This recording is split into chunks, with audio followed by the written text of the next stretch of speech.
সৰুৰে পৰা মোৰ বলবমত যাবলৈ কিন্তু বহুত মন আছিলে, কিন্তু পৰিৱেশ আৰু পৰিস্থিতি মিলা নাছিলে। কিন্তু বৰ্তমান ইমানেই মিলিলে যে ভগৱানে আনি একেবাৰে বশিষ্ঠ আশ্ৰমৰ ওচৰতে থলেহি। গতিকে নগৈনো পাৰিনে বাৰু। আজি ৰবিবাৰ দিনত মামাহঁতৰ ঘৰলৈ গ'লোঁ। মামাহঁতৰ ঘৰত যোৱা ভিডিঅ'টো বাৰু মই অহাকালি আপলোড কৰি দিম। আৰু মামাহঁতৰ ঘৰৰ পৰা আহি থাকোঁতেই বশিষ্ঠ চাৰিআলিত ইমানেই ভিৰ পালোঁ, আৰু তেতিয়াই আমি গুড্ডি আৰু মই ডিচাইড কৰিলোঁ যে ইমান দূৰ দূৰণিৰ পৰা ইমান পৰ্যটক ভিৰ ফালি ফালি ইমান কষ্ট কৰি আহিছে, গতিকে আমি ইমান ওচৰত থাকি যদি এপাক নাযাওঁ তো বাৰু ভাল কথা হ'ব নেকি। গতিকে হঠাৎ ডিচিশ্যন লৈ আমিও বলবম যোৱাৰ প্লেনিংটো কৰিয়ে দিলোঁ। আৰু কথামতেই কাম আৰু ইয়াত গ'লোঁ আৰু আপোনালোকৰ কাৰণে একেবাৰে ওচৰৰ পৰা ভিডিঅ' এটাও প্ৰস্তুত কৰিলোঁ দেখুৱাবলৈ বুলি। আমি বশিষ্ঠ আশ্ৰমৰ ভিতৰলৈ গৈ আছোঁ আৰু লগত আছে শত সহস্ৰাধিক লোক। আৰু চাওকচোন মানুহবোৰ কিমান আশা আস্থাৰে আহিছে, সকলোৱে খালী ভৰিৰে গৈ আছে। আমি কিন্তু অৱশ্যে চেণ্ডেল পিন্ধি গৈছোঁ, যিহেতু খোজ কঢ়াৰ অভ্যাস প্ৰায় নাইকিয়া হৈ গৈছে। আৰু আচলতে মই এইকাৰণেও গৈ ভাল পাওঁ, কাৰণ মানুহবোৰৰ এনাৰ্জি লেভেলটো চাই ভাল লাগে।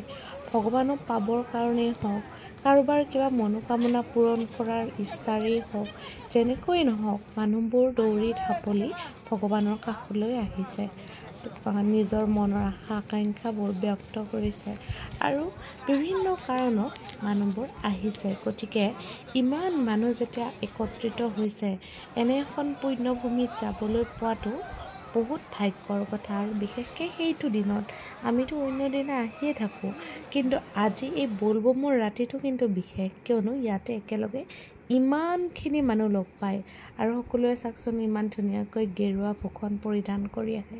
পৰিৱেশটো কিবা চায়েই ভাল লাগে।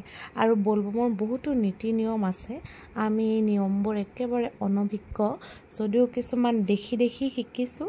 তেওঁলোকে তাতে নদীৰ পাৰত ধুনীয়াকৈ মাটিৰে শিৱলিংগ নিৰ্মাণ কৰে, গতিকে তেওঁলোকৰ পৰাই চাই চাই আমি গুড্ডি আৰু ময়ো এটি শিৱলিংগ বনালোঁ ধুনীয়াকৈ।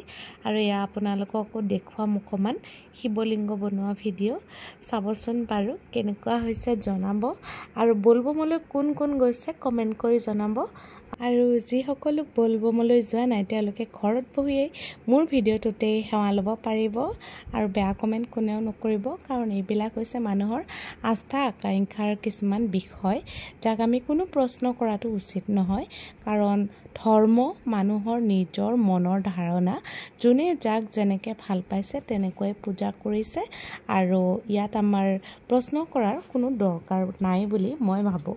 আৰু মই এয়া গুড্ডিয়ে কৈ আছোঁ আৰু কোৱা মতে গুড্ডিয়ে বনাই আছে শিৱলিংগ, আৰু খুব ভাল পাইছে গুড্ডিয়ে আৰু কৰি কিনে কামটো, আৰু ধুনীয়াকৈ গুড্ডিয়ে মোক শিৱলিংগটো বনাই দিছে চাওকচোন বাৰু। আৰু লিংগটো তাইয়ে বনালে, মই পিছত চাকিবিলাক জ্বলাই দিলোঁ। আৰু এয়া চাওকচোন কি ধুনীয়াকৈ বনাইছে আমাৰ গুড্ডিয়ে শিৱলিংগটো। আৰু আপোনালোকেও যদি এনেদৰে শিৱলিংগ বনোৱা দেখা নাছিলে বলবমৰ ৰাতি, আজি মোৰ ভিডিঅ'টোত চাই নিশ্চয় ভাল পালে বুলি আশা কৰিছোঁ। আৰু প্ৰশাসনক যথেষ্ট প্ৰশংসা কৰিব লাগিব, খুব ধুনীয়াকৈ প্ৰশাসনে নিজৰ দায়িত্ব পালন কৰি আছে। আৰু যথেষ্ট পুলিচ মিলিটাৰী আমি দেখা পালোঁ, তেওঁলোকে সুন্দৰকৈ নিজৰ কাম কৰি আছে।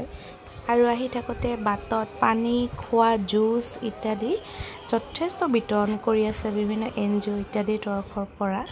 বলবম বুলি ক'লেই কিছুমান কিন্তু উদণ্ড ল'ৰাই মদ ভাং খোৱা আৰু লাউড মিউজিক বজাই আনক ডিষ্টাৰ্ব দি চিঞৰি চিঞৰি বাটেৰে যোৱা, এইবিলাককে বুজি পায়। কিন্তু কোনো এটা ধৰ্মত থকা উৎসৱেই হওক বা পূজা পাৰ্বণেই হওক, সেইবোৰৰ কিন্তু প্ৰকৃত অৰ্থটো বেলেগ হয় মানুহে বুজি পোৱা অৰ্থটোতকৈ। গতিকে প্ৰকৃত অৰ্থটো আমি বিচাৰি চাব লাগে আৰু সুন্দৰকৈ আমি নীতি নিয়মসমূহ পালন কৰিব লাগে। আৰু এইখিনিতে একেষাৰ কথা কওঁ, বহুতো মানুহেই ভাবে যে ভগৱান শিৱ অৰ্থাৎ মহাদেৱে ভাং খাইছিলে, তেখেতে ভাং খায়, গতিকে আমাৰ যুৱ প্ৰজন্ময়ো তেখেতক অনুসৰণ কৰি ভাং খায়, কিন্তু সেইটো অৰ্থ নহয়। মহাদেৱে কিছুমান বিষাক্ত বস্তু অৰ্থাৎ গৰল পান কৰি আমাৰ পৃথিৱীখনক ৰক্ষা কৰিছিলে। অৰ্থাৎ ইয়াৰ পৰা এইটোকে বুজোৱা হয় যে আমাৰ পৃথিৱীখনত যিমানবোৰ বেয়া বস্তু আছে, বিষাক্ত বস্তু আছে, যিয়ে আমাৰ মনুষ্যক, আমাৰ জীৱকুলৰ ক্ষতি সাধন কৰিব পাৰে, সেইবিলাকৰ পৰা আমাক মহাদেৱে ৰক্ষা কৰে।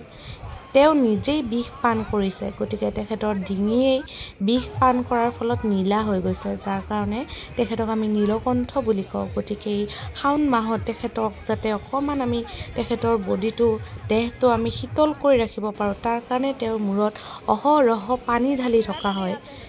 মই ইমান ভালদৰে ক'ব পাৰিছোঁ নে নাই নাজানো, ভুল হ'ব পাৰে, কিন্তু মহাদেৱে ভাং খায়, গতিকে আমিও ভাং খাম, এইটো সম্পূৰ্ণ এটা ভুল কথা। আখ্যানবোৰ সম্পূৰ্ণ শুদ্ধকৈ নজনাকৈ আমি কোনো মতামত আগবঢ়োৱাটো উচিত নহয়, আৰু শিৱৰ বিষয়ে আমাৰ যুৱ প্ৰজন্মই ভালদৰে নাজানেই। গতিকে প্ৰথমতে মই ভাবোঁ শিৱক অধ্যয়ন কৰক, কাৰণ শিৱৰ পৰা আমি শিকিবলগীয়া বহু কথা আছে। ধন্যবাদ।